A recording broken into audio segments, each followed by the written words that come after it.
जहां से वर्ण व्यवस्था बनी, जहां से जाति व्यवस्था को नॉर्मलाइज किया गया।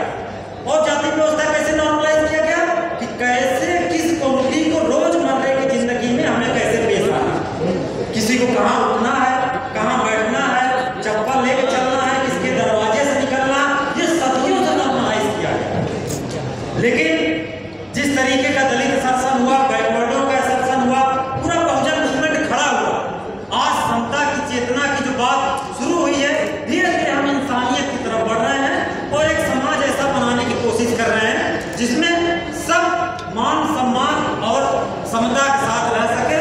और उसकी कड़ी बहुत पुरानी है, लेकिन उसमें एक चीज नया जुड़ गया पिछले एक दशक में। जिस तरीके से जाति आधारित हिंसा तो होती रही है, आए दिन दलितों के टोले पर हमले होते ही रहे, आए दिन उनकी बस्तियों को जलाया ही जाता रहा। लेकिन जब इस देश में टारगेट करके ट्रेन के अंदर किसी मुसलमानों को शूट किया जाता है, ये चिंता करने की बात है। तो इस कैंपेन की सार्थकता यही है कि कैसे कोई व्यक्ति इतना नफरती हो सकता है, इतना जहरीला हो सकता है कि चलते हुए ट्रेन में सवारियों को उसका मजाक, उसकी पहचान देख करके गोली से मारे। और इतना ही नहीं, आज की डेट में ट्रेन से चलना, मार्केट में चलना, कब किसकी आइडेंटिटी को टारगेट करके उसकी हिंसा हो जाए या कोई कह नहीं सकता। और वायलेंस के खिलाफ आज के तथागत बुद्ध से लेकर के अम्बेडकर और फूले तक आप चले जाइए, कबीर, पीपा, रैदास, धन्ना, सबने कहा है कि सौहार्द को कैसे बचाया जाए। तो दूसरी चीज कि ये जो कैंपेन तब तक सार्थक नहीं होगा या हम कहें कि वायलेंस फ्री इंडिया बनाएंगे कैसे, क्योंकि वायलेंस तो स्टेट पोषित हो रहा है, सत्ता संपोषित हो रहा है, सत्ता द्वारा किया जा रहा है। तो कुछ दिन पहले ह्यूमन राइट एक्टिविस्ट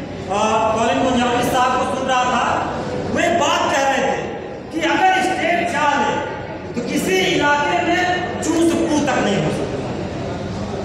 क्योंकि हमारा जो लोकल इंटेलिजेंस है, जो पुलिसिया सिस्टम है, उसके पास सारी इंफॉर्मेशन होती है कहाँ दंगा करना है, किसको मारना है, किसको सिस्टम के अंदर बचाना है। इलाहाबाद के अंदर क्या हुआ सब जानते हैं। और यही नहीं, जैसे ही सब सरकार आई नरेंद्र मोदी साहब की, ऊना में किस तरीके से दलितों की चमड़ी खींच ली गई और एक बड़ा मूवमेंट वहां से खड़ा हुआ।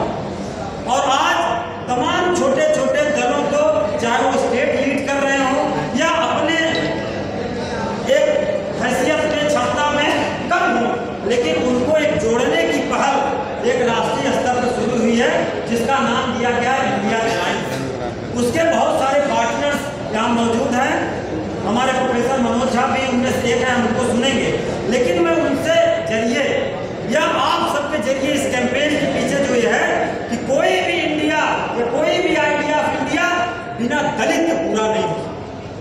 बिना दलित को शामिल करके, बिना इतनी बड़ी आबादी को शामिल करके जो सबसे ज्यादा मजलूम है, आए दिन कास्ट बेस्ड वायलेंस को झेल रही है, उसको शामिल किए बिना कोई भी ग्रैंड इंडिया या इंडिया अलायंस सक्सेस नहीं हो सकता। तो हमारी ये अपील है कि जिस भी तरीके से अगर हमारा ये पैगाम पहुंच जाए उन ताकतों तक, या हमारे डीएसपी के भी साथी हैं, मैं इनसे गुजारिश करूंगा अगर ये पैगाम अगर बहन जी तक पहुंच जाए कि आपकी इस देश में जरूरत क्यों है, क्यों कि आपके लोगों पर हमले हो रहे हैं,